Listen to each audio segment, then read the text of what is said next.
Vous écoutez La Voix de l'Espérance, une émission qui vous apporte paix, joie, confiance et espérance.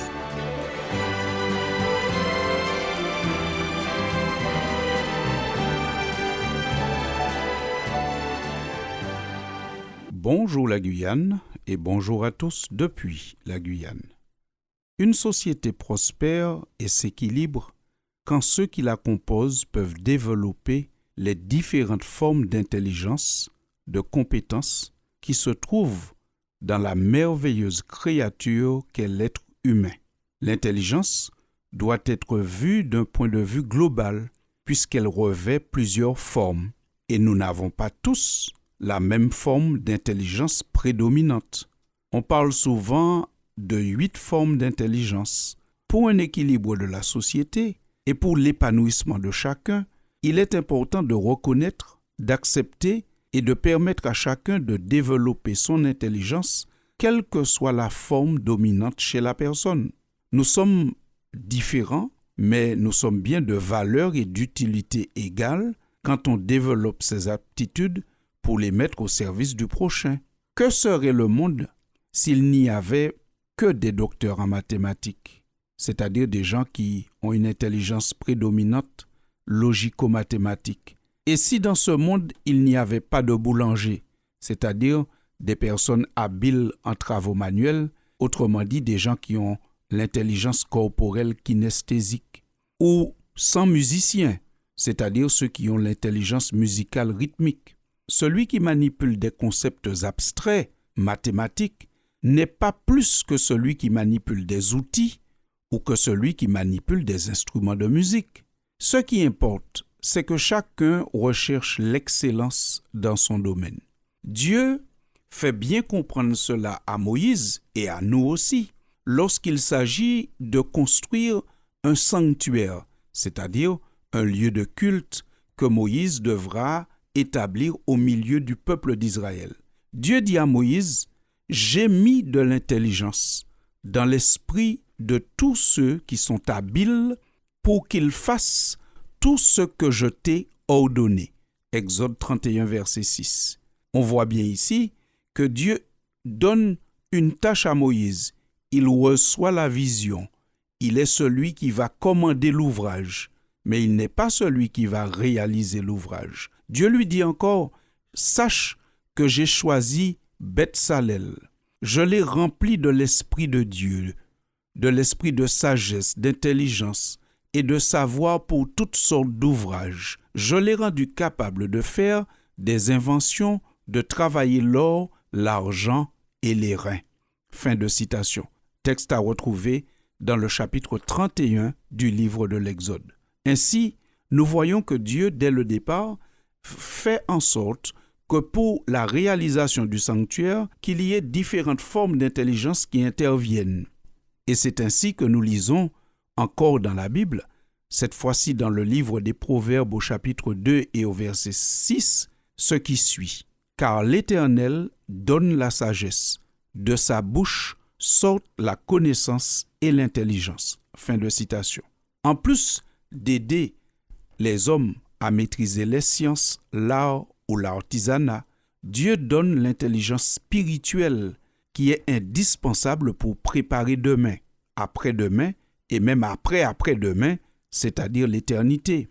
Vous comprenez ici que nous introduisons une 9e forme d'intelligence, qui est l'intelligence spirituelle, celle qui permet de discerner le bien du mal et pousse à s'en éloigner.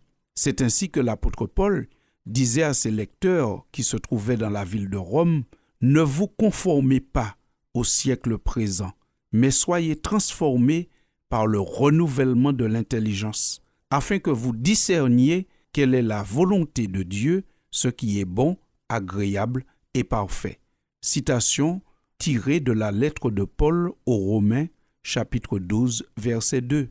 L'intelligence spirituelle est clairement et simplement définie par la Bible, notamment dans le livre de Job au chapitre 28 et au verset 28, quand il nous est dit: « Voici, la crainte du Seigneur, c'est la sagesse. S'éloigner du mal, c'est l'intelligence. » Je répète, s'éloigner du mal, c'est l'intelligence. Telle est la définition biblique de l'intelligence spirituelle. Elle est la capacité, donc l'intelligence spirituelle, à discerner le bien du mal et à aimer le bien plutôt que le mal. A contrario, le manque d'intelligence spirituelle pousse l'homme à s'éloigner de Dieu plutôt que de s'éloigner du mal. Nous lisons ceci dans le livre du prophète Osée, au chapitre 7, versets 10 et 11. L'orgueil d'Israël témoigne contre lui. Ils ne reviennent pas au Seigneur, leur Dieu, et malgré tout cela, ils ne le cherchent pas. Éphraïm, autre nom pour Israël, est devenu comme une colombe naïve, sans intelligence. Ils ont fait appel à l'Égypte, ils sont allés en Assyrie. L'intelligence spirituelle, quand on en manque, on s'éloigne de Dieu. Et la Bible nous fait savoir que le Maître Jésus est justement venu sur la terre pour donner toujours plus de cette intelligence à qui en demande et à qui s'en sert. L'apôtre Jean nous dit dans sa première lettre au chapitre 5, « Nous savons aussi que le Fils de Dieu est venu et qu'il nous a donné l'intelligence pour connaître le véritable. Et nous sommes dans le véritable, en son Fils Jésus-Christ, celui qui est le Dieu véritable et la vie éternelle. » Fin de citation. Quand l'homme est converti par la vérité, quand l'homme est converti au Christ, c'est-à-dire l'accepte pour ami, conseiller et guide, une transformation s'opère dans son caractère. Son intelligence se développe lorsqu'il obéit à Dieu. L'esprit et la volonté du Seigneur lui appartiennent et en regardant constamment à Dieu pour lui demander conseil, il acquiert une compréhension plus profonde. Il a aussi un développement général de l'intelligence lorsque cette faculté est placée sans réserve sous la direction de l'Esprit de Dieu.